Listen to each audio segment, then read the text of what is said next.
லோக்கீஸ் time சேனலுக்கு உங்களை அன்போடு வரவேற்கிறேன். இந்த டைமில் நம்ம டொயோட்டோவில் இருக்கக்கூடிய ஒரு காரை பற்றி பார்க்க போகிறோம்.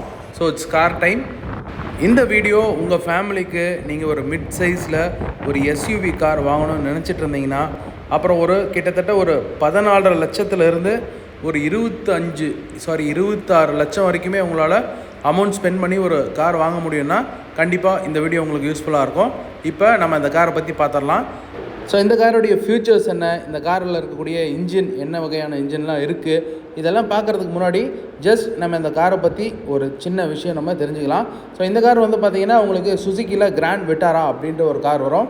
அந்த காரும் இந்த காரும் பார்த்திங்கன்னா உங்களுக்கு ஒரே சேமில் தான் இருக்க மாதிரி இருக்கும். உங்களுக்கே தெரியும், மாருதியும் டொயோட்டோவும் ரீபேட்ச்டு கார்ஸ் கொடுத்துட்ருக்காங்க. ஸோ உங்களுக்கு லுக் வைஸ் மாறி இருக்கும், பட் இன்ஜின் ஸ்பெக்ஸ் எல்லாம் ஒரே மாதிரி தான் சேமாக இருக்க மாதிரி இருக்கும். அதே கான்செப்ட் தான் இந்த காரில் என்ன பண்ணியிருக்காங்கன்னு கேட்டோம்னா, டொயோட்டோவில் உங்களுக்கு ஸ்ட்ராங் ஹைப்ரிட் டெக்னாலஜி இருக்குது. அதை சுசுக்கி கிட்ட கொடுத்தோம். சுசுக்கி கிட்ட மைல்டு ஹைப்ரிட் டெக்னாலஜி இருக்குது. அதை டொயோட்டோ கிட்ட கொடுத்தோம். மல்டிபிளான இன்ஜின் ஆப்ஷன்ஸோட இந்த காரை நமக்கு கொடுக்குறாங்க. இப்போ நம்ம பார்த்துட்டு இருக்கக்கூடிய ஹைரைடரில் 1.5 லிட்டர் பெட்ரோல் இன்ஜினில் பார்த்திங்கன்னா உங்களுக்கு ஒரு வகையான இன்ஜின் மைல்டு ஹைப்ரிட்லேயும், இன்னொன்று உங்களுக்கு ஸ்ட்ராங் ஹைப்ரிட்லேயும் கொடுப்பாங்க. ஸ்ட்ராங் ஹைப்ரிட் பார்த்திங்கன்னா பயங்கர ஒரு பஞ்சியாக பவர்ஃபுல்லாக இருக்கும். உங்களுக்கு ஸ்ட்ராங் ஹைப்ரிட் என்னன்னு கேட்டிங்கன்னா, உங்களுக்கு பேட்ரியிலேருந்து பவர் சேர்ந்தும் இன்ஜின்லேருந்து பவர் சேர்ந்தும் ஒரு காம்பினேஷனில் வர மாதிரி இருக்கும். அதனால் நல்ல பிக்கப் அண்ட் பவர் சூப்பராக இருக்கும். உங்களுக்கு இப்போ நீங்கள் பார்த்துட்டு இருக்க வண்டி பார்த்தோன்னா உங்களுக்கு ஸ்ட்ராங் ஹைப்ரிட் வண்டி. இந்த ஸ்ட்ராங் ஹைப்ரிட் பற்றி என்னன்னு நம்ம பார்த்தோன்னா, இது மைலேஜ் பர்பஸ்க்கு ஒரு சூப்பரான ஒரு வண்டி. உங்களுக்கு ஸ்ட்ராங் ஹைப்ரிட்டில் என்ன ஆகும்னா, உங்களுக்கு இன்ஜின் பியூராகவே பேட்டரியிலேருந்து ரன் ஆகும் ஸ்டார்ட் பண்ணுறப்பே. உங்களுக்கு அதனால் நல்ல மைலேஜ் கிடைக்கும். அப்புறம் வெறும் பேட்ரி எப்படி சார்ஜ் ஆகும்னு கேட்டிங்கன்னா, நீங்கள் பிரேக் பண்ணுறப்ப அந்த ஃபோர்ஸ்லேருந்து உங்களுக்கு பேட்டரிக்கு பவர் போய் அதில் உங்களுக்கு சார்ஜ் ஆகி உங்களுக்கு கிலோமீட்டர் சேர்ந்து கொடுக்குறதுனால மைலேஜ் நமக்கு சேர்ந்து கிடைக்கும்.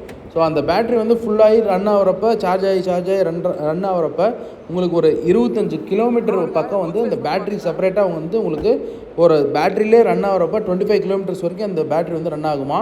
ஸோ இந்த காரை நீங்கள் ஸ்டார்ட் பண்ணுறப்பே பார்த்திங்கன்னா பேட்டரியில் ஸ்டார்ட் ஆகும். அப்புறம் நீங்கள் ஒரு குறிப்பிட்ட ஸ்பீடுக்கு மேலே போகிறப்ப உங்களுக்கு ஆட்டோமேட்டிக்காக பெட்ரோல் இன்ஜின்லேருந்து பவர் எடுத்துக்கும். இந்த பேட்ரி, இந்த கரண்ட் பேட்டரியும் உங்களுக்கு இன்ஜினும் ரெண்டும் சேர்ந்து ஒரு கலவையாக வேலை செய்கிறது தான் பார்த்திங்கன்னா ஸ்ட்ராங் ஹைப்ரிட்னு சொல்லுவாங்க.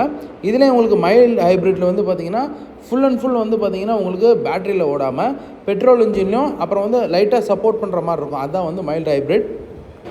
உங்களுக்கு நிறைய மைலேஜ் அதிகமாக நீங்கள் எதிர்பார்த்தீங்கன்னா நீங்கள் ஸ்ட்ராங் ஹைப்ரிட் வண்டிக்கு போகலாம். அப்புறம் பியூராக நீங்கள் ஒரு எலக்ட்ரிக் வெஹிக்கிளில் ட்ரைவ் பண்ணுற ஒரு ஃபீல் வேணும்னா, உங்களுக்கு ஒரு 50 கிலோமீட்டரில் நீங்கள் ட்ரைவ் பண்ணுறப்ப உங்களுக்கு பேட்டரியிலே ரன் ஆகும். பேட்டரியில் ரன் ஆகிறப்ப உங்களுக்கு மைலேஜும் கிடைக்கும், ஒரு எலக்ட்ரிக் வண்டியை ஓட்டின ஃபீலும் இருக்கும். மெயினாக சிட்டி பர்பஸில் ட்ரைவ் பண்ணுறவங்களுக்கு கண்டிப்பாக இந்த ஸ்ட்ராங் ஹைப்ரிட் வெர்ஷன் சூப்பராகவே இருக்கும். உங்களுக்கு எலக்ட்ரிக்கில் அந்த பேட்டரியில் ரன் ஆகிறப்ப சைலண்ட்டாக ஸ்மூத்தாக இருக்கும். உங்களுக்கு நீங்கள் ட்ரைவ் பண்ணுறப்ப நீங்களே ஃபீல் பண்ணுவீங்க. அப்புறம் ஸ்ட்ராங் ஹைப்ரிட்டில் உங்களுக்கு பயங்கரமான ஒரு புல்லிங் டார்க் பவர் கிடைக்கும். உங்களுக்கு நிறைய பவர் தேவைப்படுறப்ப உங்களுக்கு இன்ஜின்லேருந்தும் உங்களுக்கு அப்புறம் பேட்டரியிலேருந்தும் ரெண்டும் சேர்ந்து உங்களுக்கு பவர் கிடைக்கிறப்ப உங்களுக்கு டார்க் அதிகமாக கிடைக்கும். ஸோ ட்ரைவ் பண்ணுறதுக்கு ரொம்ப ரியலி என்ஜாய் பண்ணுறவங்க நீங்கள் ஸ்ட்ராங் ஹைப்ரிட்டுக்கு போகலாம். இப்போ நம்ம பேக் சீட் கம்ஃபர்ட் எப்படி இருக்குது அப்படின்றத பார்க்கலாம். பேக் சீட் கம்ஃபர்ட் உண்மையாலுமே ரொம்ப கம்ஃபர்டபுளாக இருந்தது. பட் ஒன்று 6 ஃபீட் ரொம்ப டாலாக இருக்கவங்களுக்கு பார்த்திங்கன்னா தலை முட்டுற மாதிரி இருக்கும். எனிவே பேக் சீட்டில் ரொம்ப கம்ஃபர்டபுளாக இருந்துச்சு. சூப்பராக பேக் சீட்டில் பார்த்தோன்னா நமக்கு நிறைய லெக் ரூம் இருக்குது. அதனால் ரொம்ப கம்ஃபர்டபுளாக உட்கார முடிஞ்சுது. அப்புறம் உங்களுக்கு ஸ்டியரிங் பார்த்தோன்னா நமக்கு டில்ட் அண்ட் டெலஸ்கோபிக் இருக்குது. இப்போ நம்ம பிரதர் ஸ்ட்ராங் ஹைப்ரிட் பற்றி லைட்டாக எக்ஸ்பிளைன் பண்ணுவார், பார்க்கலாம். இந்த பேட்டரி சென்ட்ரல் பேட்டரி இருக்குல்ல சார், இதோட ப்ராசஸ் தான். நம்ம ஒரு நார்மல் ஸ்பீடில் போயிட்டு இருந்தால் இதில் அப்படியே சார்ஜ் ஆகிடும். இது இந்த பேட்டரி சார்ஜ் ஆகிட்டே இருக்கும். இப்போ பேட்டரி சார்ஜ் ஆகிட்டு எவ்வளோ ஸ்பீடுக்குள்ள அது ஒரு 40 கிலோமீட்டர்ஸ் வரைக்கும் சார்.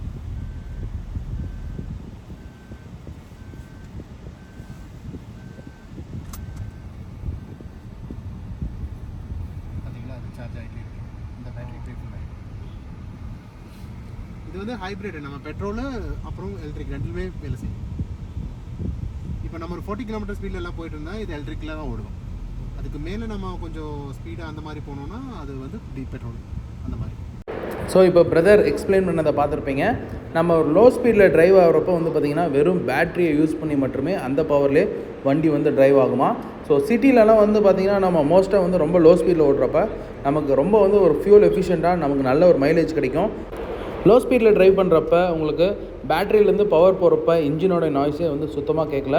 நீங்கள் ஒரு பியூரான ஒரு ஈவியை ட்ரைவ் பண்ணுற ஃபீல் தான் இருக்குது. அண்ட் காரை ஸ்டார்ட் பண்ணுறப்பே வந்து பார்த்திங்கன்னா உங்களுக்கு பியூராக ஈவியில் தான் ஸ்டார்ட் ஆகும் இந்த கார். அப்புறம் நீங்கள் அதிகமாக ஃபோர்ஸ் அண்ட் பவர் வந்து அதிகமாக கொடுக்குறப்ப தான் வந்து பார்த்திங்கன்னா இன்ஜின்லேருந்து பவர் வந்து உங்களுக்கு அப்படியே டெலிவரி ஆகும். ஸோ ஹெட்ஸ்அப் டிஸ்பிளே இருக்குது, அதில் நீங்கள் ஸ்பீட் அண்ட் ரெவ் மீட்டர் எல்லாமே வந்து நீங்கள் பார்த்துக்கலாம். இந்த ஸ்ட்ராங் ஹைப்ரிட்டில் ஒரே ஒரு விஷயம், சிவிடி கியர் பாக்ஸில் மட்டும்தான் வருது, உங்களுக்கு மேனுவல் வராது. இந்த வெஹிக்கிள் வந்து நீங்கள் ஒரு ஈவி வண்டி வாங்கணும்னு நினைக்கிறவங்க, பட் ஆல்மோஸ்ட் நீங்கள் ரொம்ப லாங் ட்ரிப்ஸ் எல்லாம் போகிறீங்க, அடிக்கடி சார்ஜிங் பண்ணணுன்னு அவசியம் இல்லாமல் ஒரு நல்ல மைலேஜோடு சேர்ந்த ஒரு வண்டி வேணும்னா ஈவிக்கு கம்பேரிட்டிவ்லி நீங்கள் பார்க்குறப்ப இந்த வண்டி உங்களோட ஆப்ஷன் லிஸ்ட்டு நீங்கள் வைக்கலாம். ஸோ இப்போ வெஹிக்கிளை வந்து ட்ரைவ் பண்ணுறேன், பியூராக ட்ரைவ் பண்ணுறதை பாருங்கள் எப்படி இருக்குன்னு சொல்லிட்டு. ட்ரைவ் பண்ணுறப்ப வந்து பார்த்திங்கன்னா உங்களுக்கு மோர் ரிஃபைண்டாக உள்ளே வந்து அந்தளவுக்கு நாய்ஸே உள்ளே வந்து கேட்காது. நீங்களே ட்ரைவ் பண்ணுறதை பார்த்து எப்படி இருக்குது அப்படின்றத கமெண்ட் செக்ஷனில் சொல்லுங்கள். 80 மேலே போனால் உங்களுக்கு ஒரு அலாரம் விடும், 100 மேலே போனால் அப்புறம் 110 நினைக்கிறேன் அலாரம் அடிச்சுட்டு 120 மேலே போய்ட்டு பீப் சவுண்ட் அடிக்குது.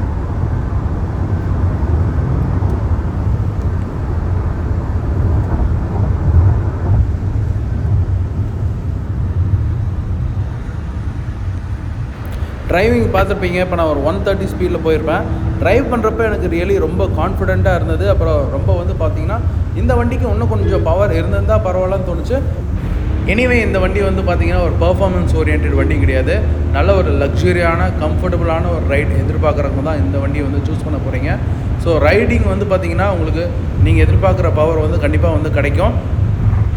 ட்ரைவ் அண்ட் ஃபீல் வந்து கண்டிப்பாக நீங்கள் ஸ்ட்ராங் ஹைப்ரிட்டில் really most of the people நீங்கள் லைக் பண்ணுவீங்க. இப்போ இந்த வண்டியோட சஸ்பென்ஷன் பற்றி பேசலாம். வண்டியோட சஸ்பென்ஷன் வந்து பார்த்திங்கன்னா உங்களுக்கு உள்ளே வந்து அந்தளவுக்கு நீங்கள் அந்த பேட் ரோட்ஸ் வந்து ஃபீல் பண்ண முடியாது. உங்களுக்கு லிட்டில் பிட் வந்து சவுண்டு வந்து உங்களுக்கு வந்து கேட்கும், பட் உள்ளே அந்தளவுக்கு வந்து பார்த்திங்கன்னா உங்களுக்கு ஃபில்டராகி கேபினுக்குள்ளே உங்களால் அந்த ஷாக்ஸை வந்து ஃபீல் பண்ணுற அளவுக்கு இருக்காது. ரொம்ப கம்ஃபர்டபுளாக இருக்குது சஸ்பென்ஷன், சூப்பர் சஸ்பென்ஷன் இந்த வண்டிக்கு.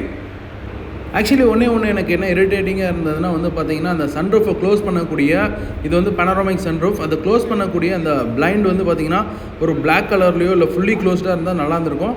ஏதோ ஒரு நெட்டு மாதிரி இருந்தது, அது நிறைய நேரம் நம்ம சன்லைட் வந்து உள்ளே என்ட்ரு ஆகுறது எனக்கு கொஞ்சம் இரிட்டேட்டிங்காக இருந்த மாதிரி ஃபீல் ஆச்சு. அதை கொஞ்சம் மாற்றிருந்தால் நல்லா இருந்திருக்கும், என்னோடய பர்சனல் ஒப்பீனியன். ஏன்னா எப்பயுமே வந்து சன்லைட் உள்ளே என்ட்ரு ஆகிறது நிறைய பேருக்கு பிடிக்காது. ஸோ இந்த கார் வந்து யாருக்கு வந்து ரொம்ப சூட்டபுளாக இருக்கும் அப்படின்னு சொல்லி பார்த்தோன்னா வெரி கம்ஃபர்டபுளான ஒரு right and quality feel expect பண்ணுறவங்க. அதுக்கப்புறம் வந்து பார்த்தோன்னா மைலேஜ் நீங்கள் அதிகமாக எதிர்பார்த்தீங்கன்னா கண்டிப்பாக இதோட ஸ்ட்ராங் ஹைப்ரிட் வெர்ஷனுக்கு வந்து போகலாம். At the same time strong hybrid வந்து உங்களுக்கு மொரோவர் ஒரு 26 லட்சம் பக்கமே வந்துடுது.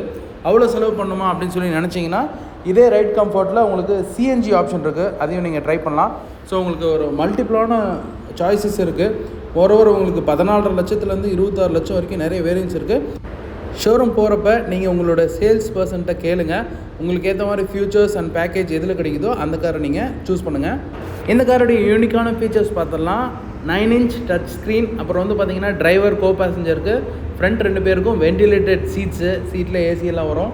அண்ட் நெக்ஸ்ட் வந்து பார்த்திங்கன்னா உங்களுக்கு இந்த காரில் பேடல் ஷிஃப்டர்ஸும் இருக்குது, அப்புறம் ஹெட்ஸ்அப் டிஸ்பிளே இருக்குது, அண்ட் நெக்ஸ்ட் வந்து ஒயர்லெஸ் சார்ஜிங் இருக்குது, அப்புறம் பேனராமிக் சன்ரூஃப். அப்புறம் சேஃப்டி பக்கம் நம்ம பார்க்குறப்ப 360 டிகிரி கேமரா, அப்புறம் வெஹிக்கிள் ஸ்டெபிலிட்டி கண்ட்ரோல் இருக்குது. வெஹிக்கிள் ஸ்டெபிலிட்டி கண்ட்ரோல் இருந்தால் உங்களுக்கு டிரைவிங் அப்போ ரொம்ப ஒரு ஸ்டேபிளான ஒரு கான்ஃபிடென்ட்டான ஒரு டிரைவுக்கான ஃபீலிங் கிடைக்கும். அப்புறம் டயர் ப்ரெஷர் மானிட்டர், டயரில் இருக்கக்கூடிய ப்ரெஷரில் எவ்வளோ இருக்குது அப்படின்றத நீங்கள் மானிட்டரில் செக் பண்ணி தெரிஞ்சுக்கலாம். அப்புறம் 4 வீலுக்கும் 4 டிஸ்க் பிரேக்ஸ் கொடுத்துருக்கறனால பிரேக் ஃபோர்ஸிங் நமக்கு ரொம்பவே வந்து யூஸ்ஃபுல்லாக இருக்கும் ஸ்ட்ராங்காக வண்டியை ஸ்டாப் பண்ணுறதுக்கு. பேக் சீட்டில் உட்கார்றவங்களுக்கு ஏசி வென்ஸ் இருக்குது, அப்புறம் யூஎஸ்பி சார்ஜிங் சாக்கெட்ஸ் இருக்குது. அண்ட் நெக்ஸ்ட்டு ஃப்ரண்ட்டில் 2 பேர் கை வைக்கிறதுக்கு ஆம்ரெஸ்ட் இருக்குது, அப்புறம் பேக்கில் இருக்கவங்களும் கம்ஃபர்டபுளாக உட்காரத்துக்கு ஆம்ரெஸ்ட் இருக்குது. ரொம்ப தூரம் லாங் ட்ராவல் பண்ணுறப்ப ஃப்ரண்ட் டிரைவருக்கும் பேக்கில் இருக்கவங்களுக்கும் கம்ஃபர்டபுளாக இருக்கும்.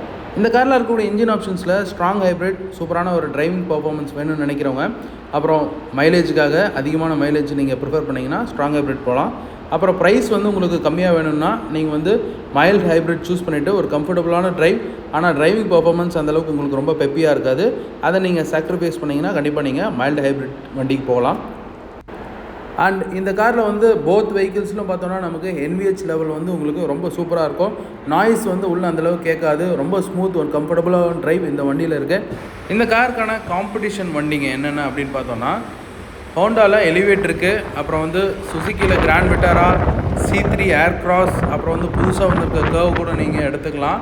அண்ட் நெக்ஸ்ட் வந்து கிரெட்டா இருக்குது, செல்டாஸ், அப்புறம் MGயில் ஆஸ்டர், அப்புறம் Volkswagenல டைகுன். இது எல்லாமே இந்த காருக்கான காம்படிட்டர்ஸாக நீங்கள் சூஸ் பண்ணலாம்.